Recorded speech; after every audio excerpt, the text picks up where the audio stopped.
లేస్తే నేను చట్టాన్ని, రాజ్యాంగాన్ని, ఈ న్యాయ వ్యవస్థలని, ఈ ప్రజల నిర్ణయాన్ని, వీటన్నిటిని, ఈ దేశ న్యాయ వ్యవస్థని ఖచ్చితంగా ఫాలో చేస్తాను అని చెప్తూ, మార్పు కోసమే జనసేన అని చెప్పి డబ్బులు పంచకుండా, డబ్బులు పంచడం మా దీంట్లోనే లేదు, మా భావజాలం పెద్ద పదం ఎందుకులే అని చెప్పి ఆఖరికి ఎలక్షన్లో ఏమేం చేస్తారో అవన్నీ మనకు తెలుసు. సరే, అవన్నీ పక్కన పెడితే నా అభిమాన నటుడు ఉప ముఖ్యమంత్రి శ్రీ కొణిదెల పవన్ కళ్యాణ్ గారికి,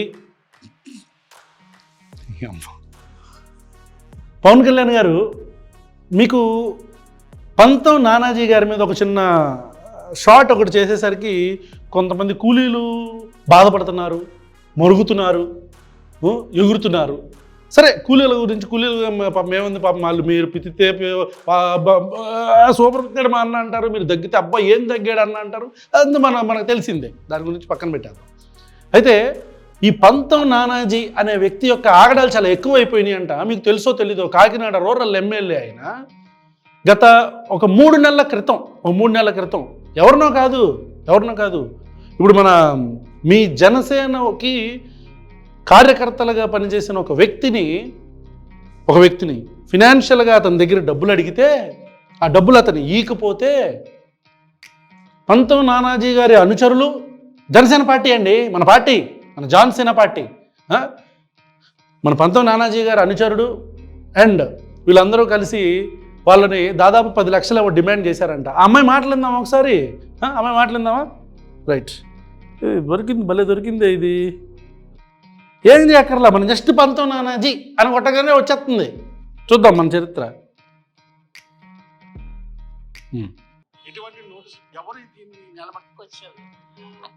మేము 1 year నుంచి ఆల్మోస్ట్ ఇక్కడే మేము టీ టైం పెట్టుకున్నాం. కుటుంబ సభ్యులు ఉన్నారు, వారితో మాట్లాడే ప్రయత్నం చేద్దాం. ఏం జరిగిందమ్మా? వీడియో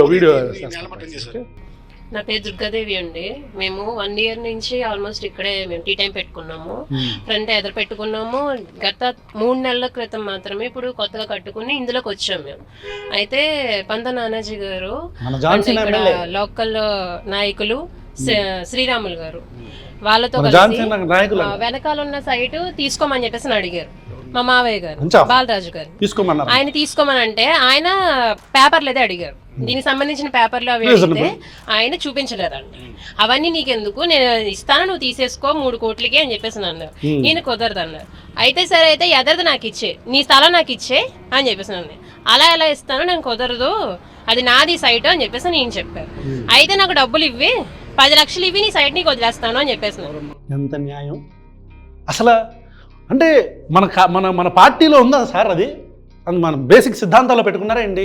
అంటే దుర్గాదేవి గారి బాధితురాలు ఆవిడ చెప్పిన దాని ప్రకారం టీ టైం నడుపుకుంటున్నారంట. సరే, ఒక ల్యాండ్ ఉందంట, ఆ ల్యాండ్ నాకు ఇచ్చేసేయి, సారీ, టీ టైంకి ఆపోజిట్లో, అంటే దానికి ఆనుకొని ఉన్న ల్యాండ్ ఏదైతే ఉందో దాన్ని నువ్వు కొనేసుకో అన్నారంట. పద్ధతిగా మన జాన్సేన పార్టీ అంటే పద్ధతి గల పార్టీ, పద్ధతి గల కార్యకర్తలు, మీకు తెలియదే ఉంది. టీ టైము అదే సరే మరి పేపర్లు ఇవ్వండి అన్నాడంట. మరి ఆయన రీజనబుల్గా పేపర్లు లేవన్నారంటే వీళ్ళు వెరీ రీజనబుల్గా మన జాన్సేన కార్యకర్తలు. అదేంటది మరి పేపర్లు లేకుండా నేను ఎట్లాగా ఉంటాను అన్నాడంట పాపం అతను. సడన్గా సరే అయితే కొనకపోతే ఓ 10 లక్షలు మాకు ఇచ్చా అన్నారంట. అసలు రామరాజ్యం, మన అన్అపాలజెటిక్ సనాతని హిందూ గారి రాజ్యంలో, ఆయన పార్టీకి టికెట్లు ఇచ్చి మరీ నుంచోపెట్టిన పంతం నానాజీ అని కాకినాడ రూరల్ ఎమ్మెల్యే గారి ఆధ్వర్యంలో 10 లక్షలు లంచం అడుగుతున్నారంట. దేనికో తెలుసా? ఈ స్థలం కొనుక్కోవట్లేదు కాబట్టి మాకు ఇచ్చేయండి 10 లక్షలు, అప్పుడు మీరు ఎలిజిబుల్. ఇక్కడ కథ ఇంకా ఉంది. చెప్పండి సిస్టర్. పంత నానాజీ గారు ఎమ్మెల్యే గారు క్లియర్గా అడిగారు. దానికి సంబంధించి పూర్తి వివరాలు అండ్ దానికి సంబంధించిగా పూర్తి ప్రూఫ్స్ కూడా మా దగ్గర ఉన్నాయి. పంతం నానాజీ గారు క్లియర్గా అడిగారండి. సార్, మన జాన్సేన పార్టీ ఎమ్మెల్యే, కూలీస్ మీకు వినపడుతుందా? కూలీస్ మీకు కనపడుతుందా? లేదు, మన పవన్ కళ్యాణ్ అన్న మెడగోగుతాడు, మనం సరదాగా మనం జేజేలు కొడదాం, ఓజీ అని గోచి అని కొడదాం మనం. ఏమంటారు? క్లియర్గా అడిగాడంట, వాళ్ళ దగ్గర ఆధారాలు కూడా ఉన్నాయి. చూద్దాం నెక్స్ట్, ఇంకా అవ్వాలి ఆ కథ, ముందుకెళ్దాం. చెప్పండి సిస్టర్. మా మావయ్య గారి దగ్గర ఉన్నాయి, ఆయన చూపించగలరు కూడా అవన్నీ. సో ఆయన ఇలా డబ్బులు ఇవ్వలేదు అని చెప్పేసి అన్న కారణంతో ఆయన మన పంచాయతీ సెక్రటరీ గారి సాధ్వర్యంతో సడన్ గా నిన్న పొద్దున్న అనుకోకుండా మేము ఇలా షాప్ మామూలుగా తీసేదో రెగ్యులర్ గా నార్మల్ గా మేము చేసుకుంటూ ఉన్నాం, అనుకోకుండా జేసీబీని తీసుకొచ్చి ఉన్న పలంగా పడగొట్టేశారు. అరే రామరాజ్యం చూసారా, రామరాజ్యం. పాపం స్థలం కొనుక్కోమన్నారు, పేపర్లు అడిగారు, పేపర్లు లేవు. మరి సెటిల్ ఏంటది, కబ్జా భూములు కొనుక్కోలేరుగా సామాన్య ప్రజలు. అందరం మనలాగా రౌడీలు, అందరం మనలాగా కబ్జాలు చేసేవాళ్ళు, దొంగలు, రాజకీయ నాయకులు ఉండరు కదా. పాపం సామాన్య ప్రజలు కూడా ఉంటారు, అన్ని డాక్యుమెంటెడ్గా ముందుకెళ్దాం అని అనుకుంటూ ఉంటారు. మరి వాళ్ళు పేపర్లు అడుగుతారు, ఇవ్వకపోయేసరికి లేవు అనేసరికి పాపం వాళ్ళు కొనుక్కోవాలి, భయపడామో ఎందుకు లిటిగేషన్ ల్యాండ్ ఏమో అని చెప్పని అక్కడ వదిలేయాలిగా. మరి రామరాజ్యం కదా మంది. మనం ఏం చేసాం, 10 లక్షలు డిమాండ్ చేసాం. పాపం వాళ్ళు మరి 10 లక్షలు అంటే ఒక మిడిల్ క్లాస్ వ్యక్తులకి మరి తెలియదే ఉంది. మనం అంటే కోట్లు మనకి బ్లాక్ మనీ అన్నీ అనుకుంటూ ఉంటారు, మనకి ఎందుకు లేదని. ఇప్పుడు దాని గురించి బ్లాక్ మనీ గురించి అయితే మనం అంటే మన దగ్గర అంటే రెమ్యూనరేషన్ నీతిగా నిజాయితీగా మనం సంపాదిస్తాం, అది వేరే విషయం. అందరి దగ్గర అట్లా డబ్బులు ఉండవు కదా పవన్ కళ్యాణ్ గారు కదా. మరి అట్లా లేనప్పుడు మన దగ్గర 10 లక్షలు అడగటం తప్పు కదా. ధర్మమేనా? ధర్మమే. మరి మన జనసేన పార్టీలు ధర్మమేనేమో, మన ఎమ్మెల్యే గారు చేస్తున్నారంట అట్లాగా. పాపం అలా ఒప్పుకోపోయేసరికి పగల కొట్టేశారంట. ఎంత న్యాయం. అదేంటి అది స్పీచ్ల్లో ఏమన్నారు వినం, నాకు గుర్తురా. అట్లా కొంచెం గుర్తుంటే కొంచెం కామెంట్లో పెట్టండి అయ్యా వ్యూవర్స్, ప్రశ్న వ్యూవర్స్, ఈ వీడియో చూస్తున్న వ్యూవర్స్ ఎవరైతే ఉంటారో కొంచెం దయచేసి కామెంట్లో పెట్టండి. నా అభిమాన నటుడు ఉప ముఖ్యమంత్రి చెప్పిన ఆ గుళికలు, జ్ఞాన గుళికలు అన్నీ కొంచెం చెప్తే పట్టుకుంటాం, నోట్లోంచి ముత్యాలు రాత పట్టుకుంటాం. కూల్ బాబు, ఎందుకు అన్నయ్య అనగా నేను ఎందుకు నీ అభిమాన నాయకుడు అనగా ఉద్రేకం ఇష్టం, మీకు తెలియదు. చెప్పండి సిస్టర్, మీరు ఇంకా అవలా కథ. కనీసం మాకు ఒక నోటీస్ ఇవ్వలేదు, ఒక నోటీస్ గానీ ఎవరు వచ్చి చెప్పింది లేదు, ఒక నోటీస్ ఇచ్చింది లేదు. నోటీస్ కూడా మేము ఆల్రెడీ కోర్టు నుంచి స్టే కూడా తెచ్చుకున్నాం, మేము కోర్టులో ఆల్రెడీ కేసు కూడా వేసుకున్నాము, స్టే కూడా తెచ్చుకున్నాము.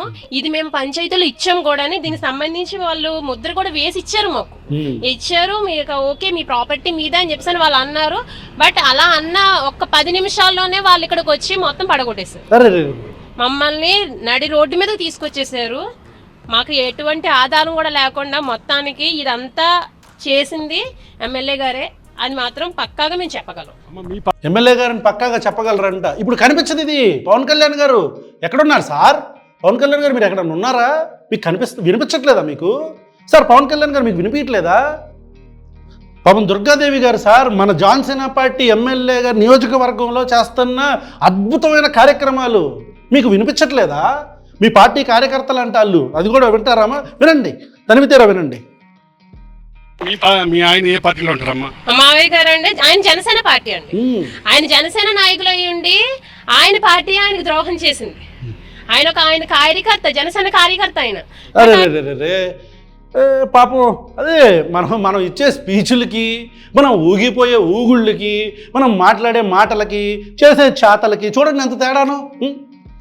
అసలు కనిపించట్లేదా సార్ పవన్ కళ్యాణ్ గారు? మొన్న ఏదో ఎంపీడీ మీద చిన్న దాడి జరగంగానే వెళ్ళాలి, ఖండించటం మంచిదే, చేయటం మంచిదే. కానీ మన మన మన మన కింద నలుపు మనకు కనపడట్లేదా సార్? సార్ మీరు దయచేసి, నా అభిమాన నటుడు కాబట్టి మీరు గౌరవనీయులైన ఉప ముఖ్యమంత్రి శ్రీ పవన్ కళ్యాణ్ గారు దయచేసి ఇలాంటి విషయాలు చూడాలి. అప్పుడైపోయింది అనుకున్నారా? అవలా కథ ఇంకా ఉంది. పంతో నానాజీ గారి కథలు ఎన్ని ఉన్నాయి అనుకుంటున్నారు? ఇది అయిపోతే మన విఆర్ఓ గారు ఉన్నారా అండి సార్? విఆర్ఓ గారు ఉన్నారా? విఆర్ఓ కాదు సారీ, వీసీని కూడా మొన్న ఈ మధ్య అక్కడికి వెళ్ళి బూతులు తిట్టి పాపం వైస్ ఛాన్సలర్ని ఆ బాస్కెట్బాల్ విషయంలో పాపం మళ్ళీ సారీ చెప్పాడు. దాని గురించి కూడా మనం ఏం మాట్లాడాలా? ఓకే, ఇప్పుడు ఇంకోటి, కాకినాడ పబ్లిక్ ఏం చేస్తున్నారో ఒకసారి వినాలా మీరు? గొప్పదగా యాడ్ వచ్చింది. దౌర్జన్యంగా వచ్చి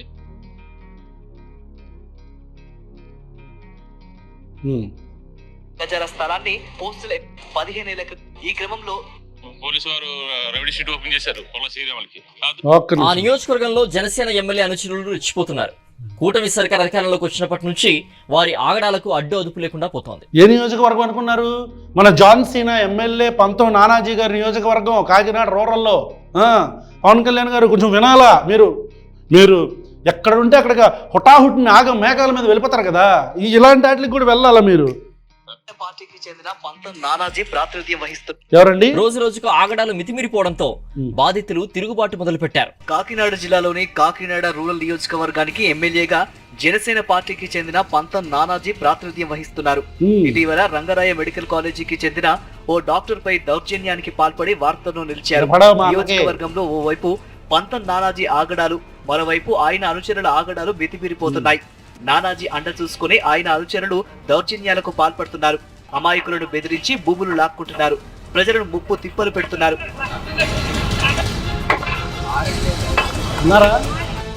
ఆయన అనుచరులు కూడా చెందిన Johnson Kakinada rural Sarpavaram industrial ఏరియాలో 2008, 2009లో 2 ప్లాట్లను కొనుగోలు చేశాడు.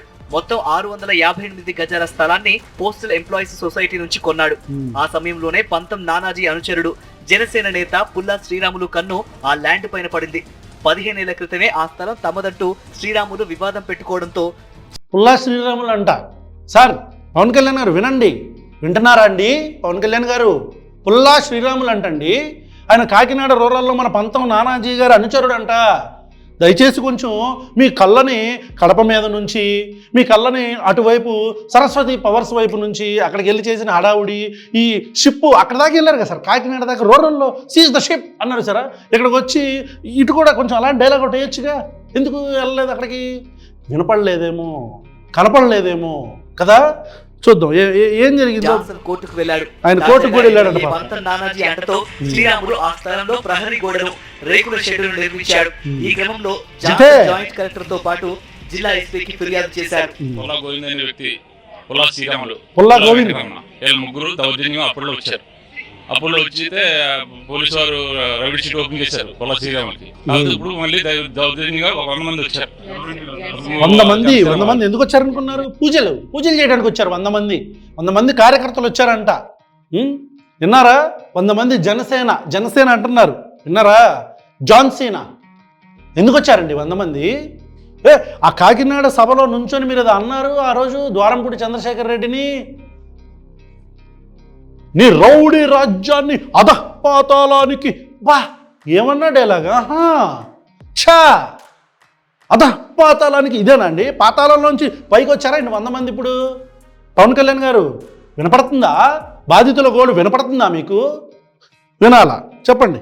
జనసేన వాళ్ళు అని మేము రాజకీయ నాయకులని మొత్తం చెప్పి మొత్తం దౌర్జన్యంగా వచ్చి మా సైట్లో వచ్చి దౌర్జన్యం చేస్తున్నారు. వాళ్ళు 112, 111 సర్వే నెంబర్ ఉంది. ఆ సర్వే నెంబర్కి దీనికి సంబంధం లేదు. 112 సర్వే నెంబర్లో కూడా మా గొడవను కట్టేశారు. ఆ గొడవను కట్టేసింది కాకుండా మంద కూడా దిబ్బేద్దామని వస్తున్నారు. చూసారా ఎంత న్యాయమో? వాళ్ళ సర్వే నెంబర్లో కట్టుకున్నారు, పక్కన కూడా ఉన్నాయిగా, పక్కనే కాబట్టి ఇక్కడ కూడా కట్టేశారు. ఏంటి సార్ ఇది? అసలు రామరాజ్యాన్ని చూస్తున్నామే మనం ఆంధ్రప్రదేశ్, అది కూడా ఎస్పెషల్లీ మన జాన్సీనా ఎమ్మెల్యే గారి నియోజకవర్గంలో. పవన్ కళ్యాణ్ గారు మీకు ఇవన్నీ కనిపించలేదండి? పంతం నానాజీ గారు అక్కడికి వెళ్ళి రంగరాయ యూనివర్సిటీకి సంబంధించిన వైస్ ఛాన్సలర్ అంటే బూతులు తిడతాం మనకి వినిపించలా? మనకు కనిపించలా? మనకేం కనిపిస్తుంది? మనకు వైసీపీ వ్యక్తులు మాత్రమే.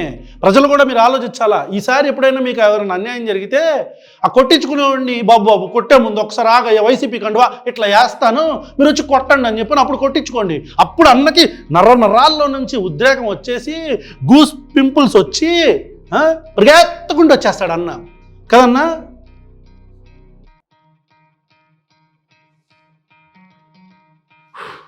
పవన్ కళ్యాణ్ గారు ఇలా ప్రజలు అనుకుంటున్నారు.